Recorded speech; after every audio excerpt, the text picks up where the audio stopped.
Imagine a time when great civilizations across the Mediterranean suddenly started falling apart. We're talking about powerful kingdoms, advanced cultures, all gone in what seems like the blink of an eye. This happened around the 13th to 12th centuries BCE, and historians still can't fully agree on what caused it. Between 1250 and 1150 BCE, cities were destroyed, entire civilizations crumbled, trade routes were cut off, and even writing systems disappeared. It was chaos on a scale no one had seen before. So, what caused this collapse? Well, there are a few main theories. First, natural disasters like earthquakes. Then there's climate change, which could have led to droughts and famines. Some suggest internal rebellions or class wars. And of course, we can't forget the invasions by the mysterious sea peoples. Political instability also likely disrupted trade and diplomacy, contributing to what some call a systems collapse. By the time it was all over, the Mediterranean world entered a so-called Dark Age. Iron replaced bronze, and trade and diplomacy were nearly non-existent. Art and culture took a big hit compared to what we saw during the Bronze Age.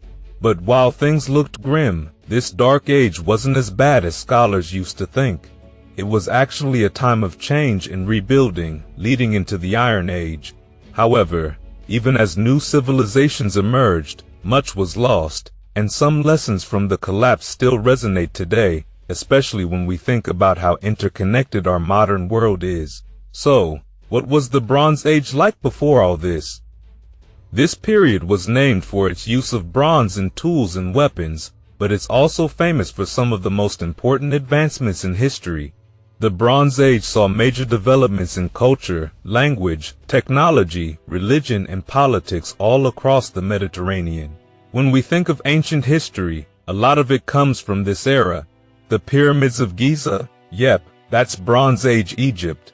The legendary Temple of Karnak? Also from this period. In Mesopotamia, we got the invention of the wheel and writing. The first real empire, the Akkadian Empire, came to life during this time too. And across the Mediterranean, from Greece to Anatolia, grand cities were built, trade thrived, and kingdoms grew powerful. And now, let's dive into the causes behind this massive Bronze Age collapse. Scholars have long debated what triggered the downfall of so many advanced civilizations, and one of the earliest theories came from French Egyptologist Gaston Maspero. Back in 1881, Maspero introduced the term Sea Peoples to describe the invaders of the 13th and 12th centuries BCE. He suggested that a series of disasters hit these Mediterranean civilizations one after another, leading to their collapse. The theory goes something like this. Earthquakes shook cities to the ground, while climate change led to poor harvests and famine. These problems created political instability, leading to internal rebellions. At the same time, large groups of people, displaced from their lands due to these same disasters, migrated into the Mediterranean, further disrupting the already fragile societies. Trade and diplomatic relations broke down, and eventually, civilization as they knew it crumbled. Sounds simple, right? Well, that's the problem. This idea of a neat, linear series of events doesn't really hold up when you dig into the details. These civilizations had faced invasions, earthquakes, and political upheaval before, and they survived. So, it seems too convenient to suggest that all these problems suddenly hit at once and caused everything to fall apart. Scholars like Eric H. Klein and others have argued that the collapse was more likely the result of multiple pressures happening almost simultaneously, a kind of perfect storm of disasters. According to Klein, if just one disaster, like an earthquake or a drought, had occurred, these civilizations might have survived. But when earthquakes, droughts, and invasions happened in quick succession, it was too much. One catastrophe triggered another, creating a domino effect that caused the fall of one civilization after another. And this idea makes sense because, as we've mentioned, these Mediterranean civilizations had faced challenges before. They'd seen invasions, they'd dealt with natural disasters. But what made this period unique was the combination of everything happening so quickly.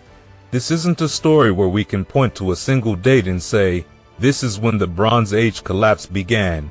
Just like how scholars use 476 AD as shorthand for the fall of the Western Roman Empire, the collapse of the Bronze Age is often linked to 1177 BCE.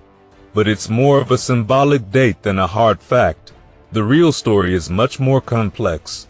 Some scholars suggest that the collapse might have been spread over a century, with climate change being a major factor. We know that droughts were hitting hard during this time. Archaeologists have found evidence of declining rainfall and droughts from around 1200 BCE, which could have led to widespread crop failures. This would have caused famines, leading to massive migrations and invasions, as desperate people searched for new places to settle. Internal rebellions also played a role. For example, during the reign of Pharaoh Ramses III in Egypt, there was the first recorded labor strike in history, and tomb robbing became rampant. People were clearly struggling to get enough food, which caused tensions to rise. Then there's the question of the mysterious sea peoples. Scholars still debate who exactly they were, but it's clear that they brought chaos to the region. Egyptian inscriptions describe them arriving with their families, which suggests they were not just raiding, but migrating, looking for new homes after being displaced from their own lands. Finally, we can't ignore the disruption of trade. The Mediterranean was highly interconnected at this time, with trade routes linking civilizations across the region. When one civilization fell, it put pressure on the others, creating a chain reaction. The loss of trade would have led to economic collapse, revolts, and the breakdown of political systems. Ultimately, no single cause explains the Bronze Age collapse. It was likely a combination of all these factors: earthquakes, climate change, invasions, internal rebellions, and trade disruptions that hit these civilizations at the worst possible time, leading to their downfall. So, after the Bronze Age collapse, things really took a turn for the worse. The Hittite Empire was no more. The city of Ugarit was wiped out. The Mycenaean civilization disappeared, and cities across the Levant also crumbled. The golden era of the Club of Great Powers, where trade and diplomacy tied the region together in prosperity, had vanished. What was left were memories of a time that seemed far more advanced than the world that followed.